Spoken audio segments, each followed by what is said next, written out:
সকল প্রশংসা আল্লাহর জন্য, যার হাতে সকল কল্যাণের চাবি, যার হাতে সব কিছুর মালিকানা, যার হাতে রাজত্ব। তিনি যাকে ইচ্ছা বাদশাহী দান করেন, যাকে ইচ্ছা তার কাছ থেকে তিনি বাদশাহী ক্ষমতা কেড়ে নেন। তার হাতেই সকল কল্যাণ। যিনি যাকে ইচ্ছে করেন তাকে সম্মানিত করেন এবং তিনি যাকে ইচ্ছে করেন তাকে অপমানিত করেন। সকল প্রশংসা জানায় আল্লাহর জন্য। আলহামদুলিল্লাহ। আল্লাহর দয়া এবং শান্তি প্রিয় নবী মুহাম্মদুর রাসূলুল্লাহ সাল্লাল্লাহু আলাইহি ওয়াসাল্লাম। সম্মানিত উপস্থিত মুসলিমবৃন্দ,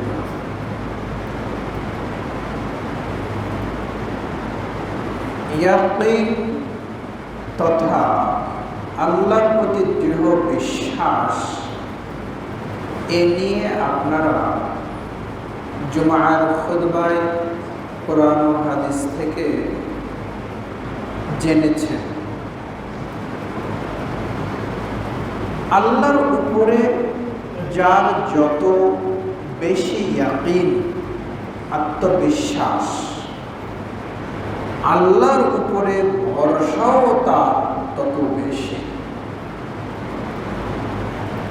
আমি যাকে বেশি বিশ্বাস করি তার প্রতি আমি ভরসা রাখতেই পারি।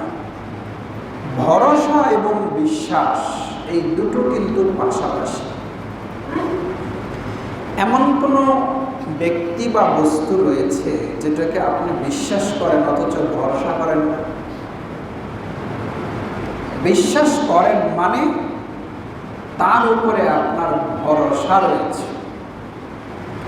আল্লাহর উপরে দৃঢ় বিশ্বাস করি মানে আল্লাহর উপরে আপনার আমার দৃঢ় বিশ্বাসের সাথে সাথে ভরসা রয়েছে। এই ভরসাকে আরবিতে বলা হয় তাওয়াক্কুল।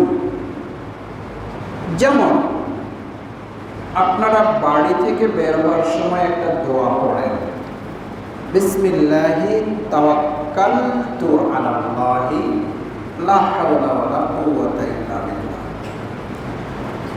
আল্লাহর নামে চলা শুরু করলাম আর আমি যে কাজে যাচ্ছি তাওয়াক্কালতু আলাল্লাহ, আল্লাহর উপরে আমি ভরসা করছি। আল্লাহর উপর ভরসা করে আমার পথ চলা।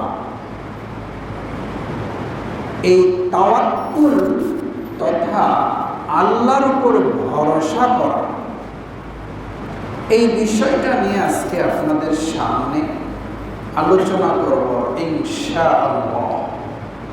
সম্মানিত সুধী,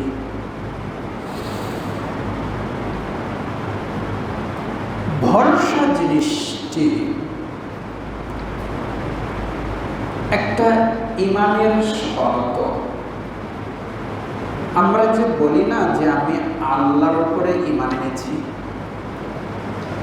আল্লাহর উপরে ঈমান আনা মানে তার উপরে ভরসা করা।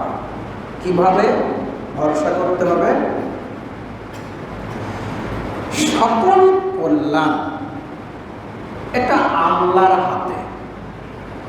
তিনি যেমন খুশি তেমন ভাবে এটাকে তিনি পরিবর্তন সংযোজন বিয়োজন করেন। আল্লাহর উপরে তাওয়াক্কুল মানে যাবতীয় কল্যাণ, ভালো জিনিস, এটা আল্লাহর কাছে আছে এবং আপনি এটা পাবেন ইনশাআল্লাহ। এটা ভরসা করতে হবে আল্লাহর উপর। এটার আরেকটা সাইড রয়েছে। যাবতীয় কল্যাণ ক্ষতি সব কিছু আল্লাহর হাতে। ক্ষতি এবং অকল্যাণ থেকে আপনি বাঁচবেন, আল্লাহ আপনাকে বাঁচাবে, আল্লাহর উপরে ভরসা করতে হবে। পাশাপাশি আরেকটা জিনিস মনে রাখতে হবে, আপনি যেটা কল্যাণ চেয়েছিলেন, ধরেন সেটা পাননি, তারপরেও ভরসা করতে হবে কার উপরে? আল্লাহর উপরে। কারণ এই কল্যাণটার একমাত্র মালিক আল্লাহ। হয়তো আপনার তাকদীরে নেই, হয়তো আপনার এটা ইমানি পরীক্ষা, কিন্তু পাননি বলে আল্লাহর উপরে ভরসা ছাড়া যাবে না। একটা ক্ষতি থেকে বাঁচতে চেয়েছেন, আল্লাহর উপরে ভরসা করেছেন যে ক্ষতি থেকে বাঁচাই কে? আল্লাহ। এবং আমাদের এমন কোনো মানুষের জীবনে এমন ঘটনা অবশ্যই পাওয়া যাবে যে ও মনে করেছে যে আমি শেষ, মনে করেছে যে আমার এটা শেষ, কিন্তু কিভাবে দেখা গেল যে না, আরে কিছু হয়নি। তখন মানুষ মন থেকে কি বলে? আল্লাহই বাঁচাইছে, এটা বলে না? আপনি মনে করেছিলেন যে শেষ, ক্ষতি হয়ে যাবে, কিন্তু দেখছেন যে না, ক্ষতি হয়নি। এইটাও বুঝতে হবে, ক্ষতি হোক বা না হোক, ভরসা করতে হবে আল্লাহর উপরে, এবং পাশাপাশি সন্তুষ্ট থাকতে হবে আল্লাহর উপরে। একটা কথা মনে রাখবেন, আল্লাহর উপর যদি কেউ ভরসা করে, ফলাফল যাই হোক সন্তুষ্ট থাকতে হবে। সন্তুষ্ট যদি না থাকেন তাহলে এটার নাম ভরসা না। এটা খুব ভালো করে মনে রাখবেন। কি বললাম? যে ফলাফল যাই হোক, আপনার পক্ষে বিপক্ষে, আপনার উপকারে বিপরীতে যাই হোক, আল্লাহর উপরে সন্তুষ্ট থাকতে হবে। আপনি যদি আল্লাহর উপরে সন্তুষ্ট না থাকেন, মনে করেন আপনি বাড়ি থেকে বের হলেন, একটা গরু কেনার জন্য, দোয়া কালেমা পড়েই গেছেন, ভরসাও আছে, আবার পকেটে টাকা থাকলে কিন্তু আবার ইনশাআল্লাহ মধ্যে একটু দেরিতেই বাইর হয়, এটা কিন্তু একটু সমস্যাও আছে, এ নিয়ে একটা গল্পও আছে। হ্যাঁ, মানে যখন মানুষের একটু ক্ষমতা থাকে তখন আল্লাহর উপরে ভরসাটা কি হয়ে যায়? কমে যায়।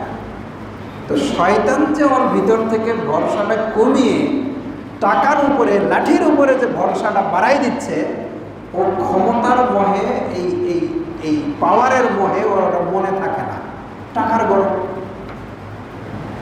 মনে থাকে না। শয়তান ওকে পদস্খলন করে ফেলে। তো আপনার আমার এটা সতর্ক থাকা উচিত।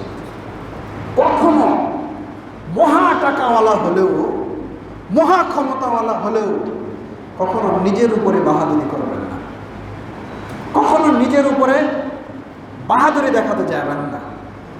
কারণ মুহূর্তের মধ্যে আল্লাহ রাব্বুল আলামিন তার যেটা ফায়সালা সেইটাই বাস্তবায়ন করবে, দুনিয়ার সব অকেজো হয়ে পড়ে থাকবে। এটা আপনাদেরকে খেয়াল রাখতে হবে। তো বলছিলাম ফলাফল যা হোক, তো গরু কিনতে গিয়েছিলেন, গরু কেনা হলো না, তাহলে একবেলা মার গেল, কষ্ট হলো, সাথে একজনকে নিয়ে গেছিলেন, ওকে একটু চা পানি খাওয়াইলেন, ক্ষয় খরচা সবই হলো, কিন্তু গরু কিনতে পারলেন না। তারপরেও আল্লাহর উপরে বলতে হবে যে আলহামদুলিল্লাহ, সন্তুষ্ট থাকতে হবে। কিন্তু ভরসা করার পরে পেলেন তো খুশি, কিন্তু পেলেন না তো আল্লাহর উপরে নারাজ, এইটার নাম ভরসা না। আমি এই কথাটা বলতে চাচ্ছি যে ভরসা মানে, আল্লাহর উপর ভরসা মানে আপনি পেলেও খুশি, না পেলেও বা ক্ষতি হলেও আল্লাহর উপরে সন্তুষ্ট থাকতে হবে। কি মনে করে? এটা আমার তাকদিরে নেই, দূর, এটা হতে পারে, এটাতে কোনো অকল্যাণ ছিল, আমি জানি না, আল্লাহ জানে। 3, হতে পারে এটা আল্লাহর পক্ষ থেকে আমার প্রতি পরীক্ষা, দেখি তো বান্দাকে এটা দিলাম না বা পেল না, কিন্তু আল্লাহর প্রতি সে অভরসা হয়েছে কিনা, এই জন্য আল্লাহ আপনার ঈমানটাকে পরীক্ষা করতে পারে। এটা তো আল্লাহ করেনি। তাহলে বোঝা গেল আল্লাহর উপর ভরসা করতে হবে, এবং যে বিষয়ে ভরসা করেছিলেন ওটা ফল ভালো হলেও আল্লাহর উপরে খুশি থাকতে হবে, মন্দ হলেও কার উপরে খুশি থাকতে হবে? আল্লাহর উপরে খুশি থাকতে হবে। এইবারে আসে এই যে ভরসা, এটা একটি ঈমানের শর্ত। মূসা আলাইহিস সালাম এর সম্প্রদায়কে ফেরাউন পৃথিবীর ইতিহাসে সবচেয়ে নির্যাতনের যেটা কাহিনী, সেই নির্যাতনটাই ফেরাউন কি করেছে? মূসার উম্মতের উপরে করেছে, বনী ইসরাঈলের উপর। ক্ষমতা আছে বাদশা, এই জন্য ক্ষমতার কারণে কি করেছে? যারা একটু দুর্বল, ক্ষমতাহীন, তাদের উপরে অত্যাচার চালাইছে। এটা যুগ যুগ ধরে জালেমদের এটা স্বভাব। এই জন্য কোনো ফেরাউনই টেকে না। তাহলে কি মুমিনেরা টেকে? মারা সবাই যাবে, কিন্তু কারোর জন্য মানুষ চোখের পানি ফেলবে, দোয়া করবে, আর কোনো ফেরাউন ডুবে গেলে আলহামদুলিল্লাহ বলবে। পার্থক্যটা এই জায়গায়। তো প্রিয় সুধী, আপনারা তো মূসা আলাইহিস সালাম এর যে জাতি, এই জাতিকে নির্যাতন, কিরকম নির্যাতন হচ্ছে? কোরআনের ভাষায় ইউযাব্বিহুনা আবনাআকুম ওয়া ইস্তাহইয়ুনা নিসাআকুম। বলেন তো, বাবা মার সন্তান ছেলেও মেয়েও তো স্বভাবত একটু মানুষ হিসাবে জানা নাই ভবিষ্যৎ জীবনে বার্ধক্যে ছেলে আমার কাজে আসবে নাকি আমার মেয়ে কাজে আসবে, এটা কিন্তু আল্লাহ পাকই ভালো জানে। অনেকের আছে ছেলে কাজে আসে, আবার অনেকের আছে 5টা ছেলেও কাজে আসে না, মেয়েরাই কাজে এসেছে, হয় না এরকম? হয়তো মানুষ হিসাবে কিন্তু সকলেই কি করে? একটু ছেলে সন্তানের উপরে কিন্তু একটু ভরসা পায়। এটা মানুষের মানবীয় বিষয়, বুঝলেন? একটা ছেলে। তো ফেরাউন কি করত? ফেরাউন মূসা আলাইহিস সালামের ঘরে ওদের বংশতে যদি কোনো ছেলে সন্তান জন্ম হতো, তো ওইটাকে বাবা মার সামনে জব করত। ইস, মাসুম বাচ্চা কেবলই জন্ম নিছে, আর যদি খালি টের পায় যে অমুক ঘরে কি হয়েছে, বাচ্চা হয়েছে, দেখ ছেলে না মেয়ে, ছেলে ধরে নিয়ে রাজার বাহিনী যে লাঠি কাঠি নিয়ে, অস্ত্র নিয়ে যায়, কি করেছে? বাচ্চাটাকে জব করেছে। কোরআনের কাহিনী। এই ফেরাউন যখন টিকে গেল, তখনও কি বলল? আনা রব্বুকুমুল আলা। এই রব কে রে? রব কে? আরে বেটা আমি তো রব। নিজেকে সে রব, আল্লাহ রব, প্রতিপালক হিসাবে কি করলো? ঘোষণা দিয়ে দিল। আর ক্ষমতায় যে থাকে ওর কথাই কি? সবার উপরে, অন্য তো কেউ বলতে পারবে না কথা। তো আল্লাহ রব্বুল আলামিনের এই যে প্রেক্ষাপটটা, পরীক্ষা চলছে, এমন অবস্থায় মুসা আলাইহিস সালামকে আল্লাহ নবী হিসাবে পাঠাইলেন। তো ফেরাউনের দরবারে যে উনি বললেন যে আপনি আল্লাহর উপরে ঈমান আনেন, তিনি সেই আল্লাহর পরিচয় দিলেন। তখন ও বলল যে তুমি যে আল্লাহর নবী আর আল্লাহ আছে প্রমাণ দাও। তখন ওই হাতের লাঠি ছেড়ে দিল। কি হলো? আপনারা এই কাহিনী জানেন, সাপ হলো, আবার ধরলে আবার লাঠি পেয়ে যায়। এই মুজিজা দেখার পরে, এটাকে বলা হয় মুজিজা, দেখার পরে মুসা আলাইহিস সালামের উম্মতরা, কিছু উম্মত বিশ্বাস করলো যে না, আসলেই মুসা হচ্ছে আল্লাহর নবী। কারণ ওরাও তো জানে না যে মুসা আবার নবী হয়েছে। গ্রামের ছেলে নবী হয়ে আসছে, তো গ্রামের ছেলে যে নবী হলো বুঝবে কি দিয়ে? তো মুজিজা দেখায়। তো ঈমান আনলো, ঠিক আছে, কিন্তু দেখা গেল ঈমান আনার পরে ফেরাউনের অত্যাচার নির্যাতন কিন্তু কমলো না। যেই নির্যাতন সেটাই থাকলো। তখন মুসা আলাইহিস সালামের উম্মতরা অভিযোগের স্বরে, কিসের স্বরে? অভিযোগের স্বরে মুসাকে বলছেন যে হে মুসা, আপনি নবী হওয়ার আগেও আমরা ফেরাউনের দ্বারা নির্যাতিত, আপনি নবী হয়েছেন, আমরা আপনার প্রতি ঈমান এনেছি। আপনি যে রবের কথা বলছেন, এই রবের উপরে তো আমরা ঈমান এনেছি, তা এখনো কেন আমরা নির্যাতিত হচ্ছি? কি বুঝলেন? মুসার উম্মত কি বলছে? যে আপনাকে নবী, আপনি নবী হওয়ার আগেও আমরা নির্যাতিত হয়েছি, আপনি নবী হলেন, আপনাকে নবী বলে তো মেনেছি, আমরা ঈমান এনেছি, তা এখনো যে আমরা নির্যাতিত হচ্ছি। তো বলেন তো, মুসা কি ফিরআউনের হাত থেকে তার জাতিকে উদ্ধার করতে পারবে?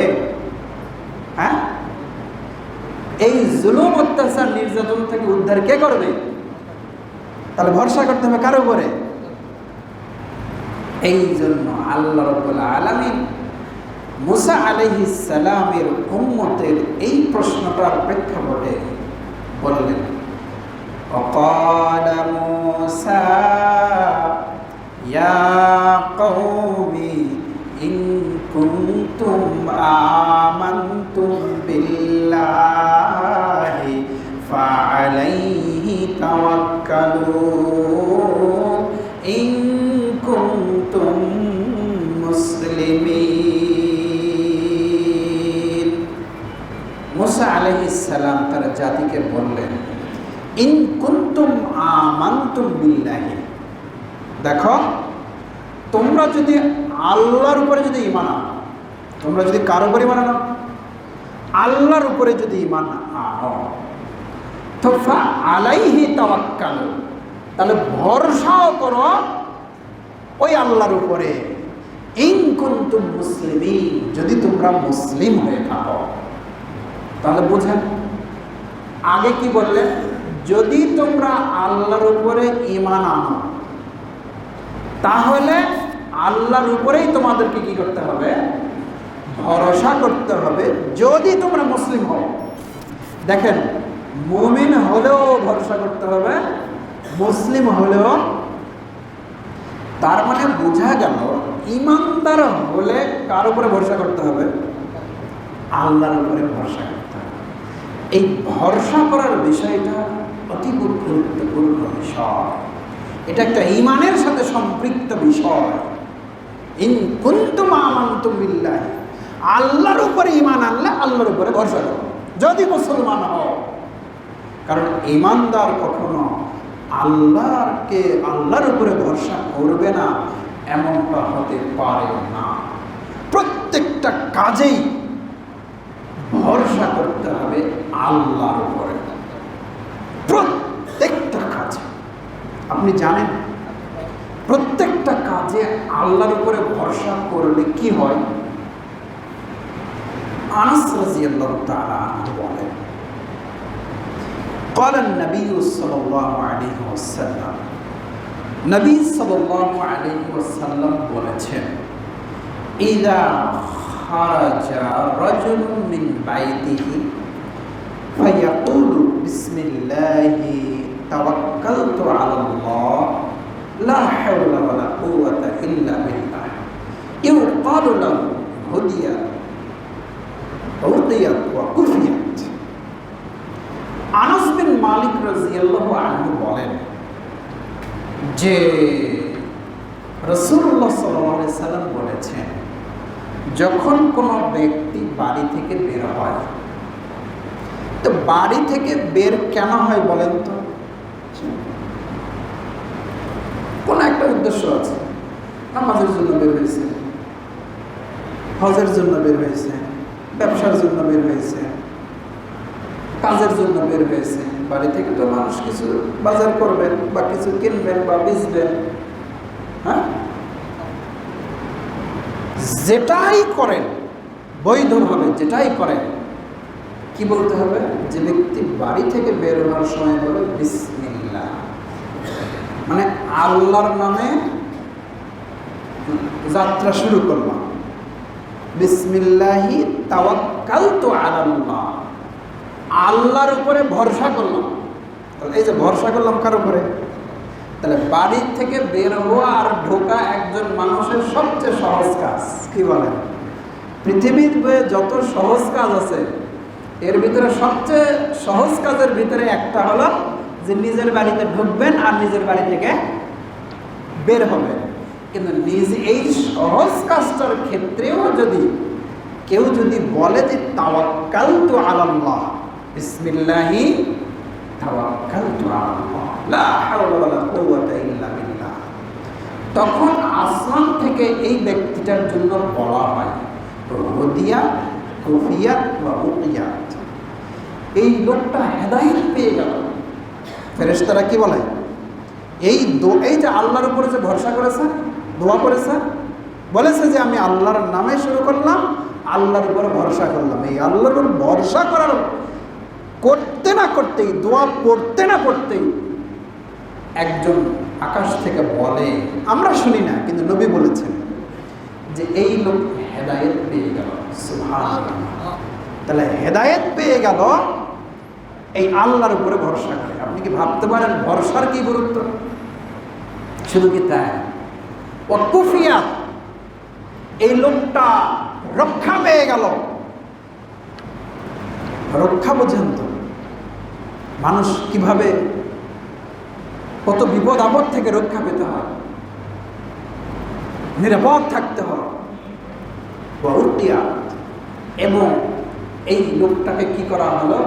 নিরাপত্তা দেওয়া হলো। সুবহানাল্লাহ। তাহলে আল্লাহর উপরে, আল্লাহর নামে, আল্লাহর উপরে ভরসা করে বাড়ি থেকে বের হলে সে হেদায়েত পায়, রক্ষা পায় আর নিরাপত্তা পায়। বলেন তো একজন মানুষের আর কি লাগে বাড়ি থেকে বের হলে? পথ যেন না হারান, হেদায়েতের উপরে যেন থাকেন, এটাই তো লাগে। কেউ যেন ক্ষতি না করতে পারে, এটাই তো লাগে রক্ষা পাওয়া। আর নিরাপত্তা, আপনার নিরাপত্তার প্রয়োজন। আল্লাহ আপনাকে কি দেবেন? নিরাপত্তা দিয়ে দেবেন। এই দোয়া পড়ার সাথে সাথে আকাশ থেকে যখন বলা হলো, তখন এক শয়তান আরেক শয়তানকে বলে, নবী বলেছেন শয়তান তো মানুষের ক্ষতি করে, তো এক শয়তান আরেক শয়তানকে বলে, এই লোকটাকে তো তুমি আর কিছু করতে পারবে না। হ্যাঁ, যেই লোকটাকে হেদায়েত দেওয়া হলো, যেই লোকটাকে রক্ষা করা হলো, যেই লোকটাকে নিরাপত্তা দেওয়া হলো, আমরা আর কিছু করতে পারবো না। কে কাকে বলে?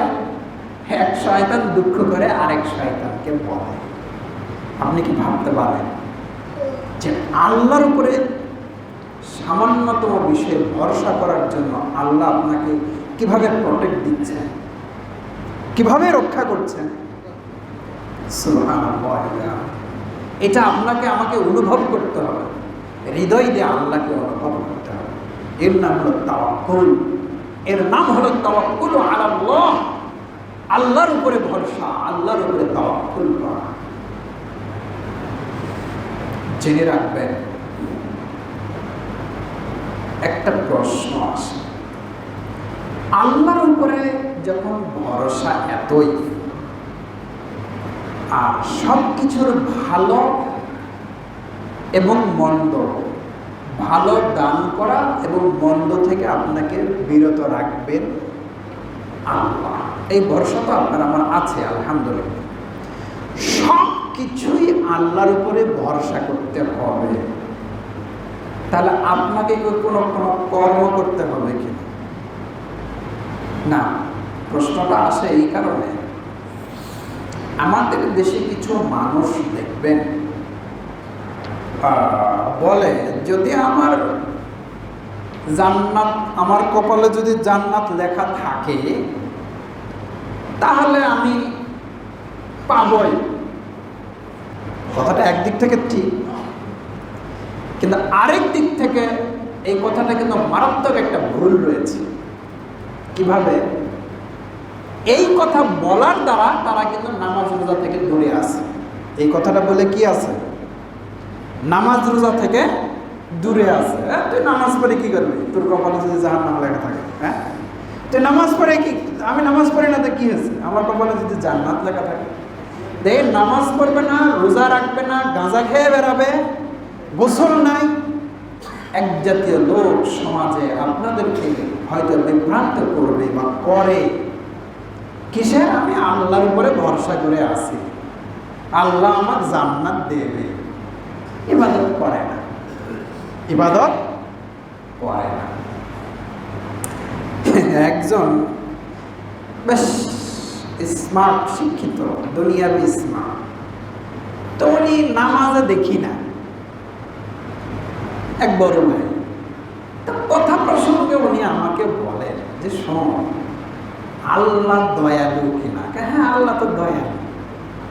তা আমি মনে করি যে আল্লাহ যখন দয়ালু, আমার মতো বান্দা যদি নামাজ নাও পড়ে, আল্লাহর দয়াতে আল্লাহ আমার জান্নাত দিবে। তুই তো কি বুঝলে?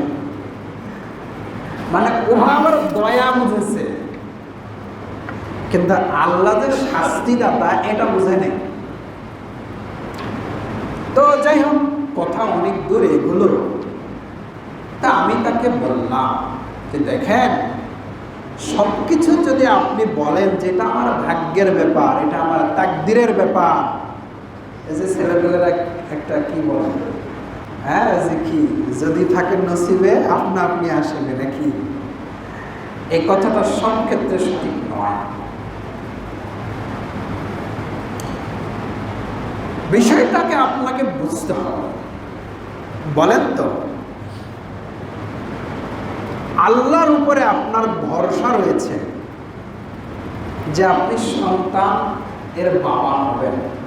তো সন্তানের বাবা যে আপনি হবেন কি হবেন না, এটা ভরসা করতে হবে কার উপরে? হ্যাঁ, অন্য কেউ কি আপনাকে সন্তান দিতে পারবে? আপনি আল্লাহর উপরে ভরসা করতেছেন যে আল্লাহ তাওয়াক্কালতু আলাল্লাহ, আমি আল্লাহর উপর ভরসা করে বলছি যে আকুনা ওয়ালিদান, আমি একজন পিতা হব, এটা আল্লাহর উপর আমার ভরসা। আল্লাহ মসজিদে এসে বলছেন, আল্লাহ তোমার উপর আমি ভরসা করি যে আমি সন্তানের বাবা হব। চলে গেলেন হজ করতে, কাবা ঘরের গেলাপ ধরে বলছেন, আল্লাহ আমি কিন্তু সন্তানের যে বাবা হব, তোমার উপরে আমার খুব বিশ্বাস এবং ভরসা যে তুমি আমাকে একটা সন্তান দেবে। তো সন্তান কে দিবে? আল্লাহ দিবে। এটা বিশ্বাস, এটা ভরসা যে আল্লাহ দেবে। কিন্তু এই লোকটা বিয়েও করে নাই, বাসরও করে নাই। কথাটাকে বোঝা যাচ্ছে? বিয়েও করে নাই, বাসরও করে নাই। আচ্ছা বলেন তো, তাহলে বিয়ে করা এবং স্ত্রীর সাথে রাত্রি যাপন করা, এটা হলো তার ডিউটি, এটা তার দায়িত্ব। তো আপনি কি বলতে চাচ্ছেন যে বিয়ে না করে আপনি আল্লাহর উপর ভরসা করবেন? এই লোকগুলা দেখবেন এইটা কিন্তু করে না। এই লোকগুলো যারা এই তাকদির, আর আল্লাহর উপর ভরসার উপরে যে বাড়াবাড়ি করে, এই লোকগুলো শুধু ইবাদতের ক্ষেত্রে এগুলা কথা বলে। আর দুনিয়াতে তা আল্লাহ খাওয়ালে খাবে, না খেলে খাবে না, তো তুই বাজারে যাস কেন? আলু লাগাস কেন? ধান লাগাস কেন? ব্যবসা করিস কেন? তখন আল্লাহর উপর ভরসাটা কোথায় যায়? ও তোর পেটে টান পড়ে, তাই না? আর ইবাদতের কথা বললে তখন কি হয়ে যায়? আল্লাহর উপর আমার ভরসা আছে, আমার তো একদিনে জান্নাত থাকলে হবে। তো কর্মটা কি? কর্মটা তাহলে কি বোঝা গেল যে আল্লাহর উপরে ভরসা মানে দুনিয়াবি যেগুলো কর্ম বা উপকরণ এগুলা গ্রহণ করার বিপরীত না। আপনাকে দুনিয়ার কর্ম গ্রহণ করতে হবে আর ভরসা করতে হবে কার কাছে? বিয়ে করেন, বাসর ঘরে থাকেন, এরপরে ভরসা করেন কি? আল্লাহ আমাকে কি দিবে? সন্তান দেবে। দেখবেন না, অনেকের সন্তান তো হয় না। এই জন্য প্রথমেই বলেছিলাম আল্লাহর উপরে ভরসা করার আরেকটা দিক যে তার সিদ্ধান্তের উপরে কি করতে হবে? সন্তুষ্ট থাকতে হবে। তার সিদ্ধান্তের বাইরে, তার সিদ্ধান্তের উপরে অসন্তুষ্টি প্রকাশ করা যাবে না। অতএব দুনিয়াতে আল্লাহর উপরে ভরসা করার অর্থ হলো যে শরীয়তে যে কাজগুলো আল্লাহ আপনাকে করতে দিয়েছেন সেগুলো আপনি কি করবেন? সেই কাজগুলো করবেন। এটা কিন্তু ভরসার বিপরীত না। তবে যেগুলো হারাম সেই কাজগুলো করা যাবে না। সম্মানিত উপস্থিতি, এই ভরসাতে আমরা যে বিষয়গুলো খেয়াল করি যে এই উদাহরণটায় যে বিয়ে করলে সন্তান হয়, তবে আল্লাহর উপরে ভরসা থাকতে হবে। আমরা জানি যে জমিতে ফসল লাগালে আমরা ফসল পাব, এটা আমাদের কর্ম। কিন্তু ভরসা থাকতে হবে কার উপরে? যে তিনি আমাকে কি দেবেন? এখান থেকে রিজিক দিবেন। এইভাবে আপনাকে আমাকে সর্বদা সব কাজে ভরসা করতে হবে আল্লাহর উপরে, সন্তুষ্ট থাকতে হবে আল্লাহর উপরে।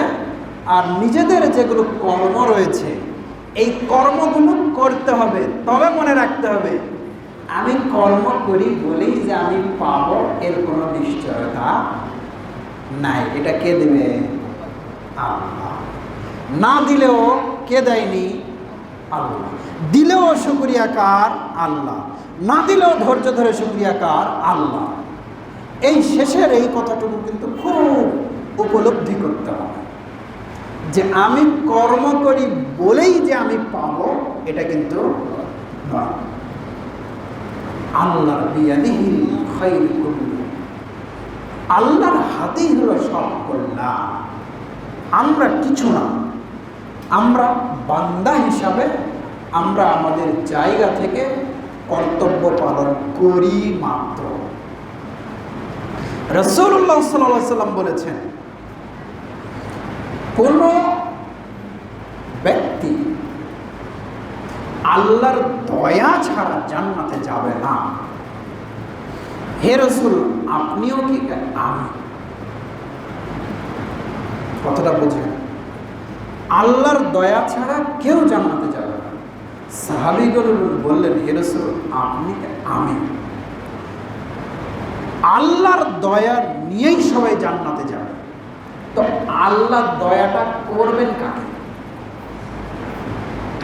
আল্লাহর দয়া প্রাপ্ত বান্দা হবে কে কে? যারা দুনিয়াতে আল্লাহর আদেশ নিষেধ মেনে চলেছে, আল্লাহ তো তাদের উপরে কি করবে? দয়া করবে ইনশাআল্লাহ। অতএব আমরা আল্লাহর কাছে বিশ্বাসী যে তিনি আমাদেরকে জান্নাত দান করবেন। বলেন ইনশাআল্লাহ। এখন বিয়ে করা লাগবে কি লাগবে না? সন্তানের তো বাবা হবে না। হ্যাঁ, সন্তানের তো বাবা হবে না ইনশাআল্লাহ। বিয়ে করা লাগবে কিনা? জান্নাত পাবো ইনশাআল্লাহ, কিন্তু জান্নাত পাওয়ার যেগুলো কর্ম, সেগুলো আপনাকে আমাকে কি করতে হবে? অবশ্যই পালন করতে হবে। কর্মের মাধ্যমেই আল্লাহর উপরে কি করতে হবে? ভরসা করতে হবে। এটার নাম ভরসা। পরিশেষে আল্লাহ সুবহানাহু ওয়া তাআলা তিনি বলেছেন, ওয়া আলাল্লাহি ফালইয়াতাওয়াক্কালিল মুমিনুন। মুমিনদের ভরসা করতে হবে আল্লাহর উপরে। এই আল্লাহর উপরে আপনি আমি সর্বদা সব কাজে ভরসা করব। আল্লাহকে হাজির নাজির জেনে আমরা আমাদের জীবনের বাকি কাজ আমরা সম্পাদন করব ইনশাআল্লাহ। আগুনে পড়লেও, পানিতে ডুবলেও, মরে গেলেও, বাঁচে থাকলেও ভরসা কার উপরে? আল্লাহর উপরে। যে আল্লাহ এটাই চেয়েছেন, আলহামদুলিল্লাহ। এই আল্লাহর উপরে ভরসা করে আমরা যেন আমাদের বাকি জীবনটা, জিন্দগিটা, দুনিয়াবি জিন্দগিটা আমরা চালাইয়ে নিতে পারি। আল্লাহ আপনাকে আমাকে তৌফিক দান করুন, আল্লাহুম্মা আমিন। আল্লাহর উপরে যার যত ইয়াকিন, দৃঢ় বিশ্বাস, আল্লাহর উপরে তার তত ভরসাও বেশি। এবং কোনো আধার, কোনো অন্ধকার, কোনো বিপদ, কোনো দুর্যোগ, এখানে হিতাহিত জ্ঞান হারালে চলবে না। সত্য এবং ন্যায়ের পথে ভরসা করতে হবে আল্লাহ, আর কর্ম করতে হবে নিজের উপরে যেটা কর্তব্য রয়েছে, এই কর্তব্যটা পালন করতে হবে। আল্লাহ আপনাকে আমাকে আল্লাহর উপরে ভরসা করে নিজেদের কর্তব্যগুলো পালন করার তৌফিক দান করুন, আল্লাহুম্মা আমিন। মনে রাখবেন, দুনিয়াতে যত মাধ্যম আছে, আপনি লাঠি দিয়ে সাপ মারবেন, আল্লাহর উপর ভরসা আছে, কিন্তু এই লাঠিটাও কিন্তু আল্লাহরই। মানে আমি বলতে চাচ্ছি, দুনিয়াতে আপনি যে ঔষধ খেয়ে সুস্থ হতে চাচ্ছেন, সুস্থতাটা আপনার তাকদিরে থাকতে হবে। যে উপকরণ আপনি গ্রহণ করলেন, যে মাধ্যম আপনি গ্রহণ করলেন, এটার মালিকও কে? আমার মালিক যেরকম আল্লাহ, আমি যে উপকরণগুলো ব্যবহার করতেছি, কোদাল ব্যবহার করতেছি, খুন্তি ব্যবহার করতেছি, টাকা পয়সা ব্যবহার করতেছি, শ্রম ব্যবহার করতেছি, মেধা খরচ করতেছি, লাঠি ব্যবহার আমি যেটাই ব্যবহার করি না কেন, যে কাজে, মনে রাখতে হবে এগুলো কার? আল্লাহ। আপনিও যেমন আল্লাহ, এই উপকরণগুলোও আল্লাহ। অতএব আল্লাহর উদ্দেশ্যে আল্লাহর জিনিস ব্যবহার করতে হবে, আবার আল্লাহর উপরে কি করতে হবে? ভরসা করতে হবে। তাহলে আল্লাহ রাব্বুল আলামিন আপনাকে আমাকে একজন ভরসাকারী বান্দা হিসাবে চলার তৌফিক দান করুন, আল্লাহুম্মা আমিন।